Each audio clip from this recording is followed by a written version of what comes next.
Hi kids, and happy holidays from Cool School. I'm Miss Booksy, and we were just about to read A Christmas Carol. Do you guys remember how many ghosts haunt Scrooge?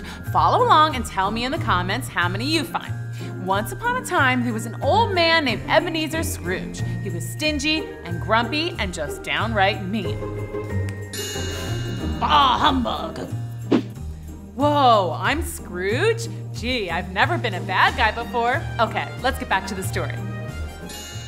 Ebenezer Scrooge owned a factory that made toys, which should be awesome, right? Who doesn't love toys? But it wasn't awesome at all because Mr. Scrooge was very mean to his workers. He made them work too much and paid them too little. He wouldn't even let them take any toys home to their children.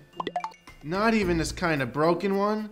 My son Tim would love to have a toy of his own. No way! I'll sell it for parts! Get back to work, Cratchit! The workers didn't even get to take off on their birthdays.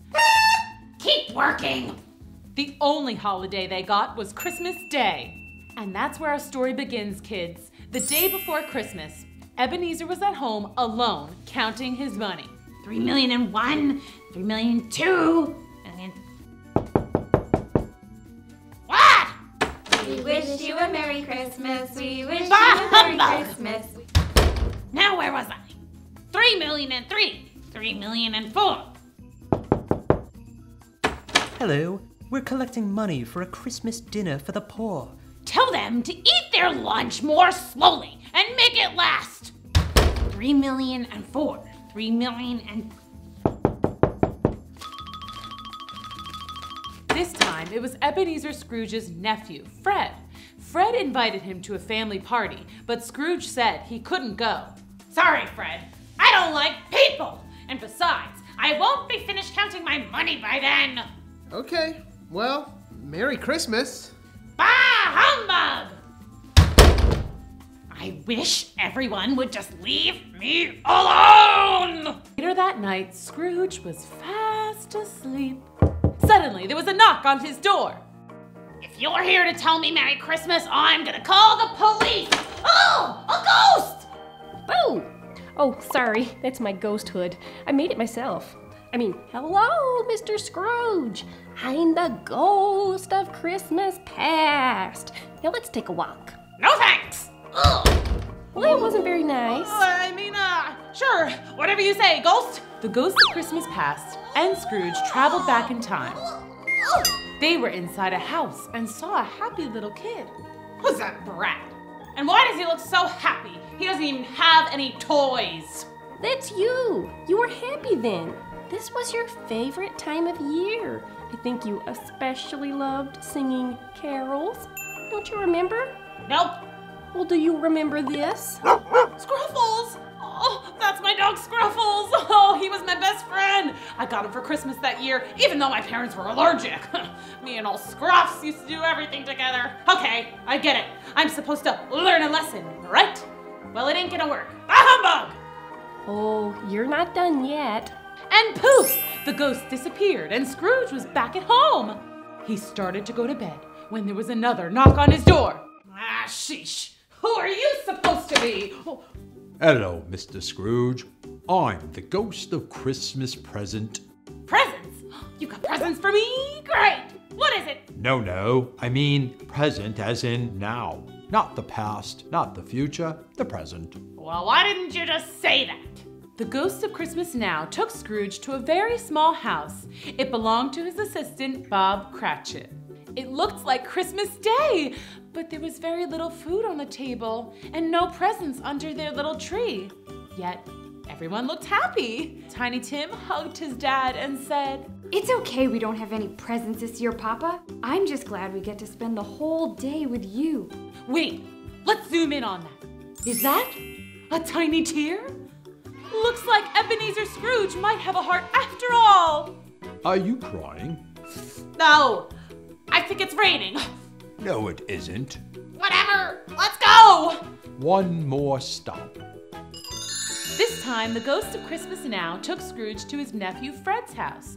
The whole Scrooge family was there. Fred clinked his fork on a glass and made a toast.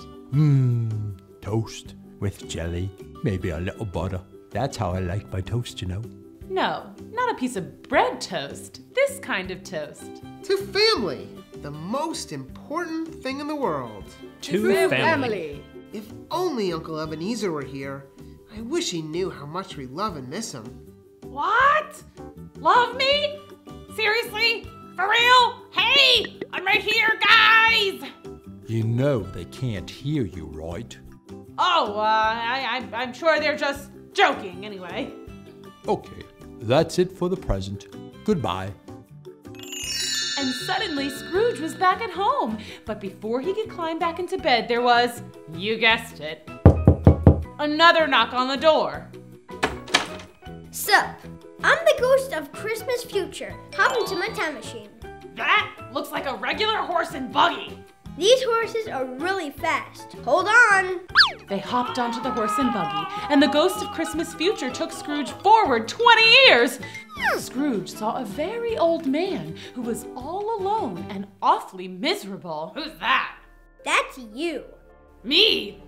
Why do I look so sad? Oh, am I not still rich? You're lonely. You finally got your wish that everyone would just leave you alone. What's that I'm saying? Shh, listen.